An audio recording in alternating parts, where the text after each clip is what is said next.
I just want to say I'm sorry. I can't apologize enough. He killed a local police officer, but will an apology today be enough to save his life? Twinsburg police officer Joshua McTarian was gunned down nearly 2 years ago. And today, the man who pulled the trigger and shot Officer McTarian to death took the stand to save his own life. Earlier this month, jurors found Ashford Thompson guilty of shooting Officer McTarian in July of 2008. Today, the sentencing phase of Thompson's case began. News Channel 5's Deborah Lee is live on 5 outside the Summit County Courthouse in Akron. And Deb, jurors now have the case.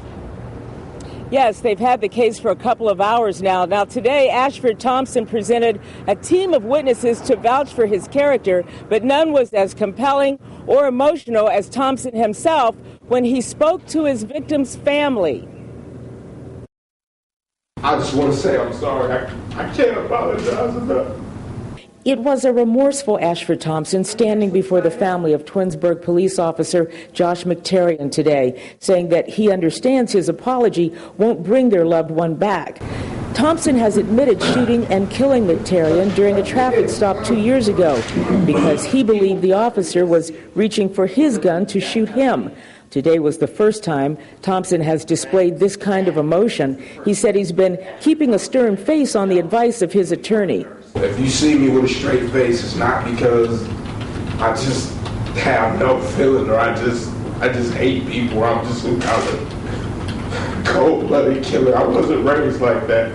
Earlier, Thompson's family and friends, most who refused to be photographed, described him as a caring and compassionate man who had once considered going into the ministry. But prosecutors see a different Ashford Thompson, and they're hoping the jury will too. And he killed an officer for doing his duty.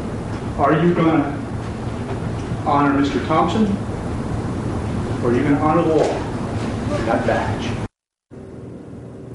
Now, again, this is the same jury that convicted Thompson last week, now is deliberating, deciding his fate. They have 4 choices. They can send him to prison for 25 years to life, or for 30 years to life, or they can send him to prison without any chance of parole, or they can decide death. And, of course, we are in the courtroom, and we will be there until their decision is announced. Live in Akron, Deborah Lee, News Channel 5. Deb, really a striking change in his demeanor, as we saw in your story. Absolutely right. At one point, while his attorney was giving his closing arguments, I mean, he was crying uncontrollably, and it seems that he was very sorry for what had happened. But he said before now he had had kind of a straight face because his attorney had told him, you have to be respectful, listen to the judge, and keep a straight face. But today, all of the emotion came out. And now we wait for the sentence. All right, Deb, thank you.